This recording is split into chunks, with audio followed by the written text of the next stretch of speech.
turn on and the engine just won't start up because the spark plugs are iced up or damp. With the SUG, you've got none of that stuff to put up with. You just got an SUG that is running merrily, idle, until you turn the key to power up the motors on the wheels, and away you go. A nice room. It's actually just as warm as your living room because you have mains heating on board, or mains cooling, whichever is needed. You can't get that in a normal car. Yes, you get hot eventually, and unfortunate when you go to get in first in the morning, they are cold. But the SUG types would be quick, very quick in warming the car up. So that's another advantage. The other advantage you've got to consider is there's no stopping at petrol stations to fill up. That's a great blessing. And think the money you're saving. You're making no pollution. So why should you be charged for pollution in taxes? And the next thing is you get to A and B regardless of the weather. And that is one advantage, which normal cars can be very awkward in downpours, seeing your way through. And there's a lot of little advantages. The air's better inside the car. You don't fall asleep. You don't get headaches. Now, at work, if you've got SUGs put in the workplace, you don't suffer with the headaches, I know. And secondly is, if you're typing all day as a typist in the office, well, the boring thing is after 4 hours, you're getting tired. Your eyes are getting tired. You're making errors in spelling. But the SUG keeps you fine, wide awake and happy, and you don't make any mistakes. This has been tested by a typing poll and proved 100% perfect. So we have a lot of advantages just looking at the simple things of life. Is this the rotating magnet and superconductors? Is that what is happening? Could you try to explain? We're not scientists, but could you try to explain in essence what is there or what is happening so we have a little bit of understanding? Yes. First of all, what the SUG do for the home and earthbound things is that it just keeps under a superconductor condition. Otherwise, if it does, it'll go airborne. So for domestic ground use, we have to set the inside control so you cannot exceed the temperature drop within the generator to 44 Kelvin. And that's not a difficult thing to do today. That's simple to do. And the other thing, too, is that if, of course, somebody tried to bypass the system and see how much power they get out of it, of course, it will basically go through your roof, and you'll be demanding a new home from us. And to protect us from that problem, we have to fix it inside the container so it cannot be overridden, so that we don't have bills for new homes. That's because people want to prove you could get more power from it. The SUG is a device we can design for any requirement. That's an advantage too. But it's something you cannot make at home because it is a very complicated machine to do. But once you've got it right, of course, it's a golden egg. Again, do not get mistaken that the SUG solves all problems. What it does do is assist nature to recover, providing we do our part not to damage nature. It will recover. And that's the good thing of this type of technology.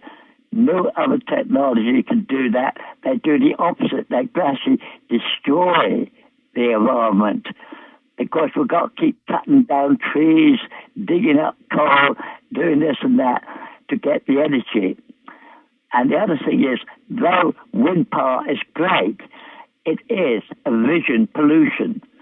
It is sore on the eyes. And there is always a risk that one of the propeller blades will break off. And that can move with a lot of force. and could be a threat, a danger to anybody in the way.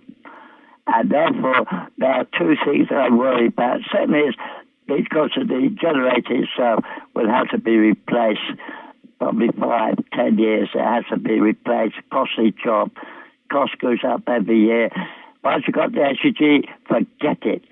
You'll pass it down to your family, they'll pass it down to their family, and for many families to come, it will pass down. In the car, if you don't like the body in a few years' time, dump the body, put a new body on, and away you go. Car maintenance would only be needed every 2 years just to recheck the insulation of the electric motors driving the wheels. So we have something which greatly cut the cost of man's movement on planet Earth. What if you created this generator for cars to be a replacement, but instead of waiting for the car companies and the politics and the resistance and the opposition, created something that can be placed instead of a motor in a car? What do you think of that, John? Well, of course, we've been trying to get a company who will produce a car that we could put the SUG in and drive from East America to West America and back non-stop. That means we have to have a condition on board for at least 4 drivers so that every 8 hours a driver can switch off over without stopping. So you've got 2 driving left and right systems so that the next driver moves into the right seat so that when the left driver moves out to sleep and rest, the one on the right is operating, vice versa 8 hours later. This way you don't stop. You keep going all the way. You've got the food, you've got the drink on board needed so that you can have your meals when you're on the off period of driving. That means we could do something never seen in America. And that, I think, would be television hottest bit of news to follow that car across America and back to see if it does stop at any point. That would be extraordinary. Let me ask you this about the same thing. I want to share a little story with you. Last year, I met this gentleman who lives in Irvine who works with 4 major manufacturers. And they're working on this hydrogen economy. A lot of the infrastructure for this is not set up yet. So, not knowing about your technology then, I said to the gentleman, why don't all of you just set up the infrastructure, set up the place where you plug in? Don't wait on the car companies. Just set up the infrastructure all over the United States or pick a state and do it. And all of you go into a joint venture on it. Don't wait on politics to create the infrastructure.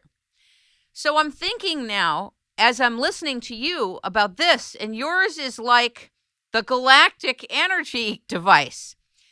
You're drawing from existing energy. I don't know if it's the ether or what, but maybe you could design what needs to be in a car to make this work.